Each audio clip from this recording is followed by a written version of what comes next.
하나님은 가정을 정말 중요하게 생각하십니다.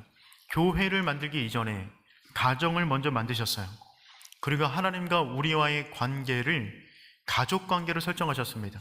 하나님을 아버지라고 부르고 우리 모두를 형제 자매라고 부르도록 만드셨습니다.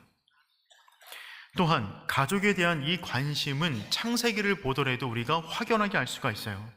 우리는 계속해서 창세기 말씀을 보고 있는데 창세기 전체가 가족사에 대한 이야기입니다. 그 가족 가운데 흐르는 하나님의 구원의 이야기가 창세기 이야기가 되는 것입니다.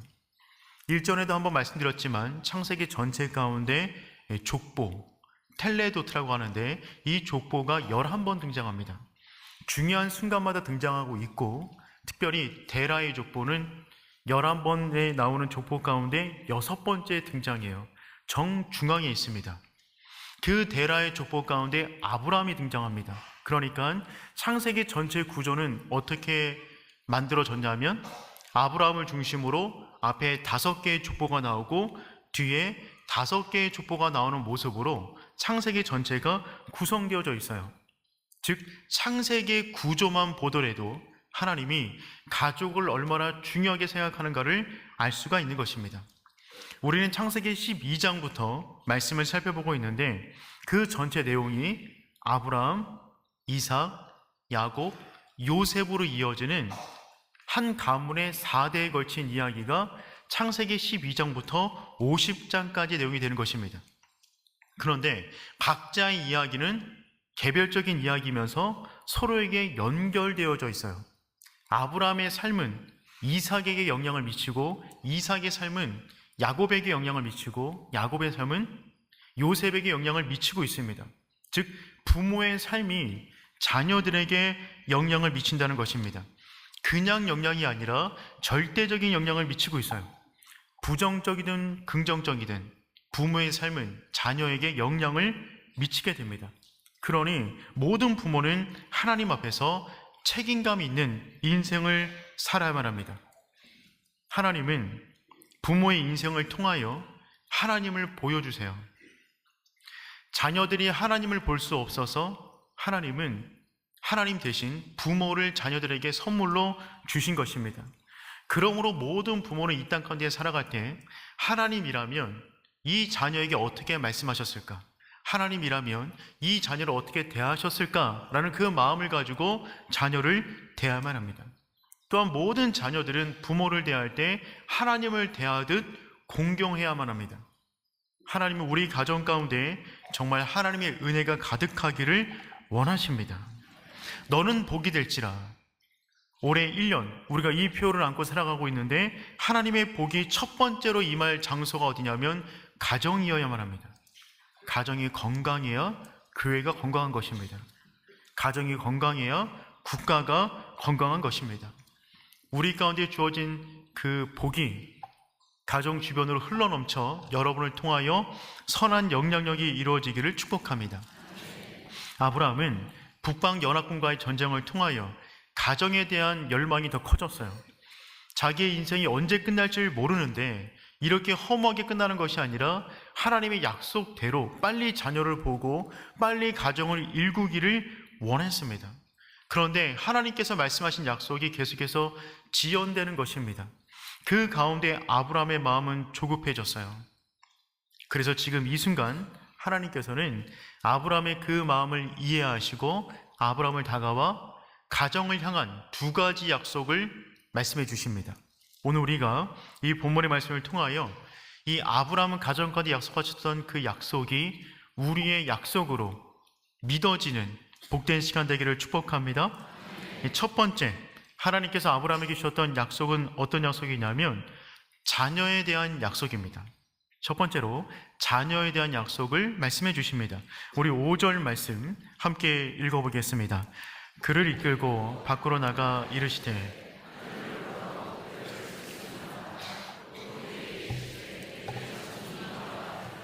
아멘. 아브라함은 자녀를 주시겠다고 하는 하나님의 약속이 지연되자 스스로 장막 속 안으로 갇혔어요. 어둠 속에 있는 것입니다.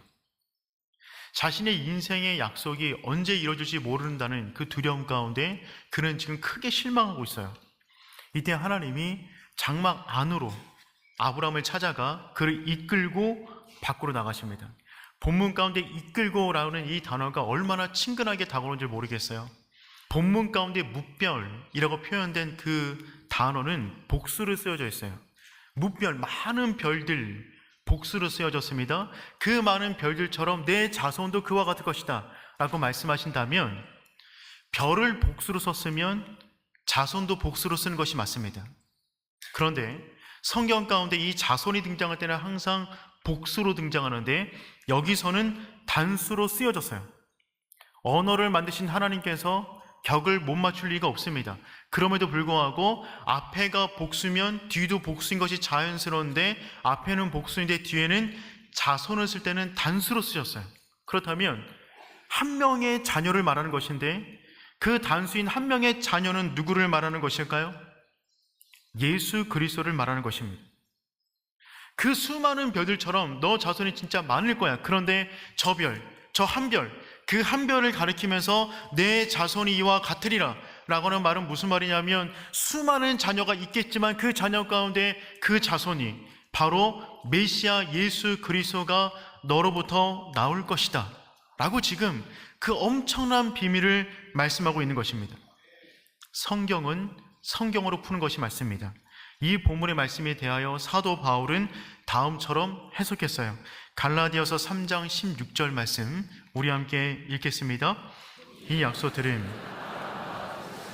말씀하신 것인데 여럿을 가리켜 그 자손들이라 하지 아니하시고 오직 한 사람을 가리켜 내 자손이라 하셨으니 곧 그리스도라. 아멘. 많은 사람을 가리켜 내 자손들이라고 하신 것이 아니라 오직 한 사람을 가리켜 자손이라 하셨는데, 그가 누구라고요? 그리스도라. 그러니 지금 하나님은 놀라운 비밀을 아브라함에게 지금 이 순간에 말씀하고 계신 것입니다. 아브라함의 자기 가정을 향한 소원은 단 한 가지였어요. 아들 한 명 있었으면 좋겠습니다. 그 아들 한 명 있었으면 좋겠습니다가 아브라함의 전체 생각이었는데, 하나님의 아브라함을 향한 생각은 훨씬 컸습니다. 그냥 한 자손이 아니라 너를 통하여 예수 그리스도가 올 것이다. 그 계획이 있으셨어요. 사랑하는 성도 여러분, 내가 내 가정을 향한 나의 생각보다 하나님이 우리 가정을 향한 그 생각이 더 크고 위대하고 아름다운 줄 믿습니다. 그 믿음이 있기를 축복해요. 우리의 생각과 하나님의 생각은 달라요. 다른 것은 틀린 것이 아닙니다. 다르기 때문에 더 놀라운 것이죠. 아브라함은 단지 자신의 가정이 잘 되기를 바랬어요. 그냥 대가 이어지기를 소원했습니다. 그것이 전부였어요. 하지만 하나님은 그것이 전부가 아니었어요. 그 한 가지를 통하여 놀라운 일을 이루시는데, 그를 통하여 메시아가 이 땅 가운데 오므로 말미암아 아브라함이 정말 믿는 자들의 조상이 되기를 원하셨습니다. 사랑하는 성도 여러분, 하나님은 지금도 우리 가정과 우리 자녀와 우리 인생을 향한 큰 계획을 가지고 계십니다. 아브라함은 이 사실을 그 순간에 정말 믿어버립니다. 우리 6절 말씀 읽어보겠습니다. 아브라함이 여호와를 믿으니. 아멘. 여러분, 아브라함은 자신의 가문 가운데 주어질 이 엄청난 비밀을 그 순간에 믿어버렸어요. 아니, 그러면 아브라함이 어떻게 자신의 자녀가 하늘의 별처럼 많게 만들 수 있을까요? 아브라함이 어떻게 하면 자신의 자손 가운데 메시아가 오게 만들 수 있을까요? 어떻게 하면 아브라함이 그와 같은 일들을 이룰 수 있을까요? 할 수 있는 게 아무것도 없어요. 그에게 아무런 능력이 없어요. 가능성조차 없습니다. 나는 절대 할 수 없는 그것을 이루는 단 하나의 방법은 무엇이냐면, 그것을 이루실 하나님을 온전히 믿는 것입니다. 나는 불가능하지만 하나님은 가능하십니다. 그 믿음으로 주 앞에 나아갈 때 하나님은 그 믿음을 받으셔서 의롭다라고 칭해 주셨어요. 이것이 믿음의 본질입니다. 나는 못하지만, 나는 능력이 없지만, 나는 가능성도 없지만 하나님은 가능하십니다. 이것이 모든 믿음의 본질이 되는 것입니다. 그렇다면 믿음의 반대말은 무엇일까요? 믿음의 반대말은 불신이 아니라 행함이에요. 믿음이 없는 사람은 믿음으로 인내하지 못합니다. 믿음이 없는 사람은 무언가를 자꾸 행하려고 그래요. 하나님이 말씀하셨어요. 내가 너를 통하여 놀라운 일을 이룰 것이다. 그것을 믿었던 아브라함은 가만히 있을 수 있었어요. 그런데 그 마음이 흔들리면 엘리에셀을 자신의 상속자로 삼으려 하고, 이 사건 이후에 하갈을 첩으로 삼습니다. 그리고 이 사건 이후에 이스마엘을 낳게 되죠. 믿음이 흔들리는 거예요. 믿음이 없으면 우린 자꾸만 하나님의 때를 기다리지 못하고 세상의 방법과 나의 생각과 처세술을 가지고 내 인생을 만들어가려고 합니다. 사랑하는 성도 여러분, 하나님을 온전히 믿을 수 있기를 축복합니다. 우리의 모든 노력 해야겠지만 중요한 것은 그 노력은 하나님을 향한 믿음의 노력이 있어야 되는 줄 믿습니다. 하나님은 지금도 우리 가정을 향한 놀라운 일을 계획하셨고 진행하고 계십니다.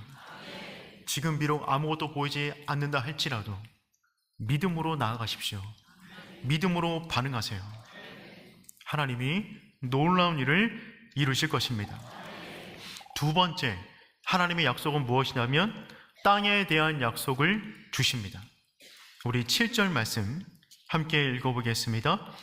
또 그에게 이르시되 나는 이 땅을 내게 주어 소유를 삼게 하려고 너를 갈대의 우리에서 이끌어낸 여호와니라. 아멘. 첫 번째, 하나님은 자녀를 향한 놀라운 계획을 말씀하셨어요. 두 번째, 아브라함의 불안은 어디에 있었냐면 내가 가정을 꾸렸으니 이제 집 한 채라도 있어야 될 것 같은데 이 땅에 왔는데 땅 한 평 없는 것입니다. 그 땅에 대한 불안과 갈급함이 있었어요. 하나님이 그 마음을 아시고 지금 말씀하시는 것입니다. 나는 이 땅을 내게 주어 소유를 삼게 하려고, 내가 지금 이 땅을 너에게 주겠다 라고 지금 하나님께서 아브라함의 그 불안한 마음을 달래고 있는 겁니다. 그런데 주시겠다는 땅이 사이즈가 너무 커요. 주시겠다는 땅이 아브라함의 상상을 초월합니다. 그 땅의 경계를 18절에서 말씀하고 계십니다. 우리 18절 말씀 함께 읽겠습니다. 그날에 여호와께서 아브라함과 더불어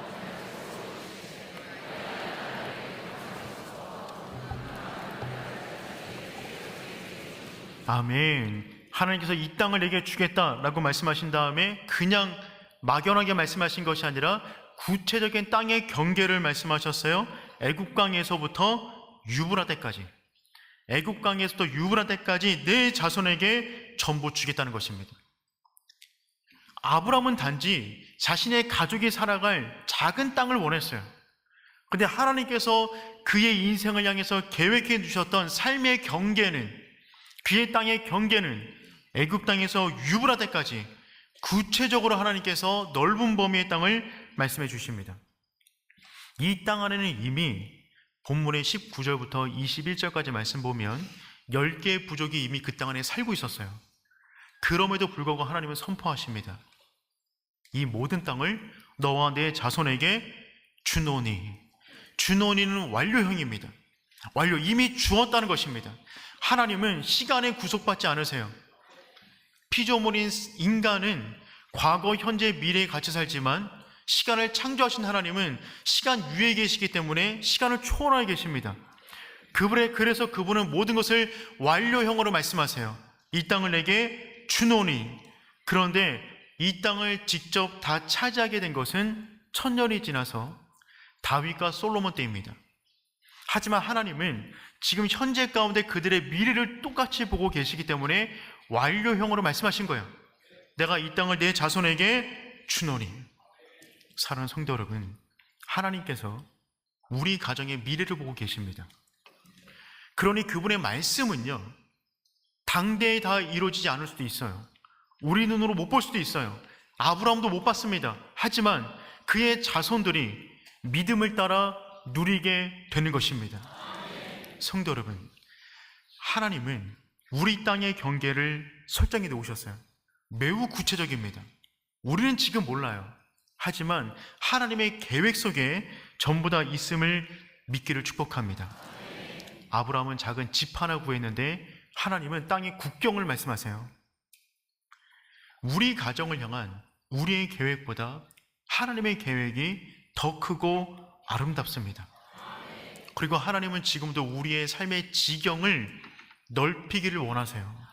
우리를 통하여 선한 영향력이 일어나고 우리를 통하여 하나님의 아름다운 일들이 전파되기를 원하십니다. 그것을 상상하세요. 그것을 그리세요. 기도는 미래를 향한 그림을 그리는 것입니다. 내 인생 하나님께서 어떻게 이끄실까? 우리 가정 통하여서 어떤 아름다운 일을 이루실까? 그것을 매일같이 그리는 것입니다. 그럴 때 하나님은 우리 가운데 주신 그 그림대로 우리의 인생을 아름답게 인도하실 줄 믿습니다. 가정이 모일 때마다 가정을 향한 거룩한 상상력이 증폭되어지는 아름다운 가정 되었으면 좋겠어요. 가정이 모일 때마다 소망의 이야기가 아니라 서로에게 상처 주는 이야기, 가슴 아픈 이야기, 그런 이야기가 가득한 것이 아니라 서로가 서로를 바라볼 때마다 폭삭 속았수다. 수고 많으셨습니다. 더 놀라운 일이 이루실 것입니다. 아버지를 향하여, 어머니를 향하여, 자녀를 향하여 놀라운 일이 이룰 거예요. 그 아름다운 꿈, 그 그림을 그려나가는 복된 5월 되기를 축복합니다.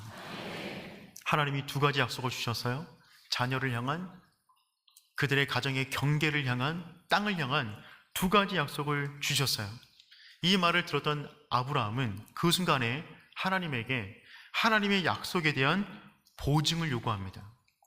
이전에도 하나님께서 이런 비슷한 이야기 많이 하셨거든요. 그러니까 이번에는 아예 말로 끝나는 것이 아니라 아브라함이 담대해졌어요.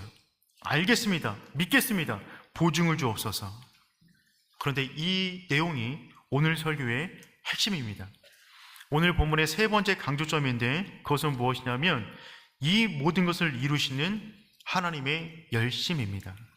이 모든 것을 이루시는 하나님의 열심이에요.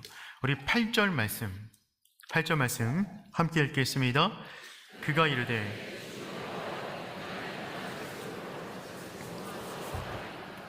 아브라함은 지금 이 순간에 하나님이 약속하신 그 자녀와 땅, 그것이 내 소유가 된다는 것을 내가 무엇으로 알겠습니까? 확실한 징표, 보증을 서주세요 라고 요구합니다. 이것은 믿음이 없는 사람의 요구가 아니에요. 믿음이 없으면 무시하면 그만입니다. 믿음이 있어요. 그것을 믿는데 나의 연약한 믿음을 위하여 한 가지 보증을 좀 주세요 라고 지금 간구하고 있는 것입니다. 이 말에 대하여 하나님은 그 유명한 횃불 언약을 이 자리에서 이루십니다. 우리 9절 말씀 함께 읽어보겠습니다. 여호와께서 그에게 이르시되 나를 위하여 3년 된 암소와 3년 된 암염소와 3년 된 숫양과 산비둘기와 쥐비둘기의 새끼를 가져올지니라. 하나님께서 지금 내가 너에게 약속한 이 약속이 반드시 이루어질 것인데 그 보증으로 서로 언약을 맺으십니다. 하나님께서 아브라함에게 말씀하십니다. 암소, 암염소, 숫양, 산비둘기, 쥐비둘기를 가지고 와라 라고 말씀하세요. 이제 언약을 체결하라고 하는 것입니다. 이때 언약은 어떤 언약이냐면 짐승을 가져온 다음에 그 짐승을 반으로 쪼개게 만드십니다. 짐승을 반으로 쪼갠 다음에 서로 마주보게 만드는 거예요. 그러면 그 사이에서 피가 나와 그 가운데는 피로 흥건하게 됩니다. 그런 다음에 당사자 계약자 2명이 그 피가 있는 그곳으로 동물 사이를 지나가는 것입니다. 이것은 어떤 계약이냐면 만약에 이 약속을 어기면 누군가는 이 짐승들처럼 죽는다는 언약이에요. 이 언약은 굉장히 엄중한 언약입니다. 그래서 이 언약을 저주 언약이라고도 부릅니다. 어기는 사람은 짐승들처럼 죽는다. 그러니 목숨을 건 언약을 지금 행하는 것입니다. 아브라함은 하나님의 말씀을 따라서 짐승을 가져다가 반으로 쪼갰어요. 그 가운데 새들은 너무 작기 때문에 쪼개지 않고 큰 짐승만 쪼갠 다음에 사이를 마주보게 하고 지금 하나님의 음성을 기다리고 있는 것입니다. 어느덧 해가 지고 있어요. 12절 말씀 읽어보겠습니다.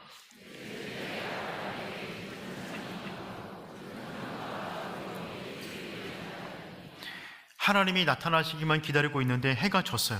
그런데 깊은 잠이 아브라함에게 임했습니다. 여기서 말하는 깊은 잠이라는 것은 육체가 피곤해서 잠들었다는 단어가 아니에요. 여기서 말하는 깊은 잠이란 의식이 멀쩡한데 갑자기 깊은 잠에 떨어지게 된 것입니다. 이 잠은 어떤 잠이냐면 하나님께서 에덴 동산에서 아담을 불러다가 그를 깊은 잠에 들게 하시고 그의 갈비뼈를 취하여 여인을 만들 때 사용했던 잠입니다. 이때 하나님께서 왜 아담으로 잠들게 하셨냐면 하나님의 온전한 선물인 하와를 아담에게 제공할 때 아담의 어떤 의지적인 노력을 제거하기 위하여 그를 깊은 잠에 들게 하셨어요. 그래서 이 선물은 내가 너에게 주는 온전한 선물이다가 되게 하기 위하여 아담의 모든 개입을 막으신 거예요. 지금 이 순간에 깊은 잠이 들었다는 말은 무슨 말이냐면 이제 이 엄중한 계약을 맺어야 되는데 이 계약을 너가 하는 것이 아니라 나 혼자 할 것이다. 너의 모든 개입, 아브라함의 모든 개입을 제거하기 위하여 그에게 깊은 잠을 허락하신 것입니다. 그리고 흑암이 임했어요. 흑암이란 창세기 1장 2절에 천지 창조 때 사용하셨던 흑암을 말하는 것입니다. 아무것도 보이지 않아요. 하나님께서 모든 배경을 날려버리신 것입니다. 깜깜하게 만들었어요. 그 순간에 오직 언약에만 집중할 수 있도록. 그리고 그 순간에 갑자기 강한 횃불이 불이 임했습니다.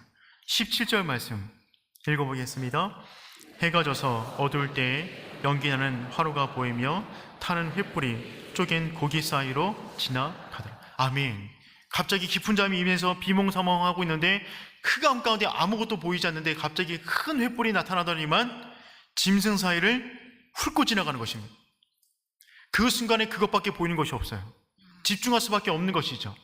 그런데 조금 전에 말씀드렸듯이 이 계약을 맺는 두 당사자가 함께 짐승 사이를 걸어가야만 합니다. 그런데 지금 이 계약을 맺는 부분에 있어서 아브라함은 절대적으로 빠져있고 하나님 혼자 그 짐승 사이를 지나가십니다.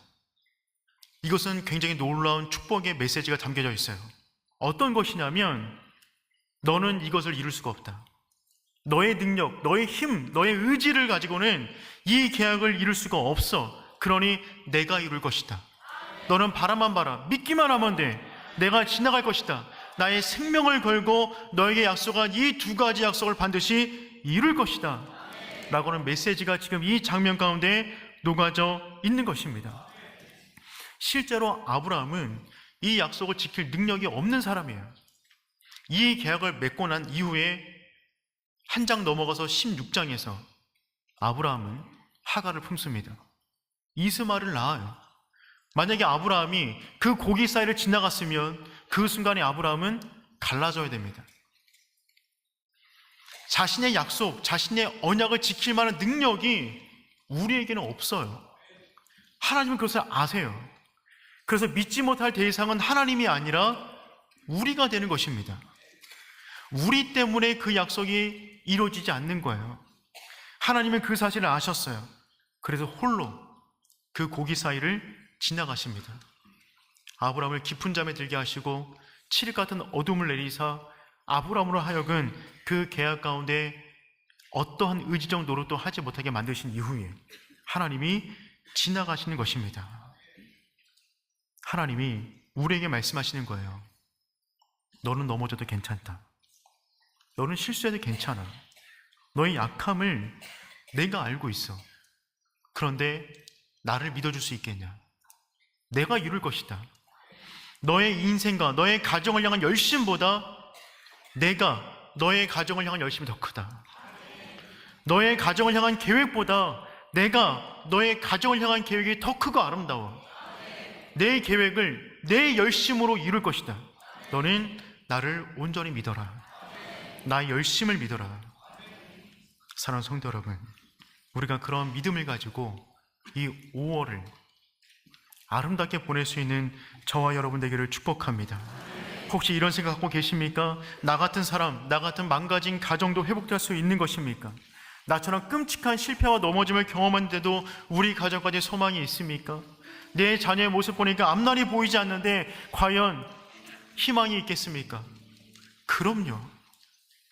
그 약속의 상징이 십자가 아니겠어요? 그리스도께서 온몸을 찢어 언약을 이루셨어요. 그 십자가를 바라볼 때 너를 향한 나의 열정이, 너를 향한 나의 계획이 바로 이것이다. 그러니 사랑하는 성도 여러분, 이 5월을 맞이하여 우리 가정 가운데 십자가를 세울 수 있기를 축복합니다. 그 십자가 안에서 온전히 믿음으로 반응하며 나아가는 저와 여러분 되기를 축복합니다.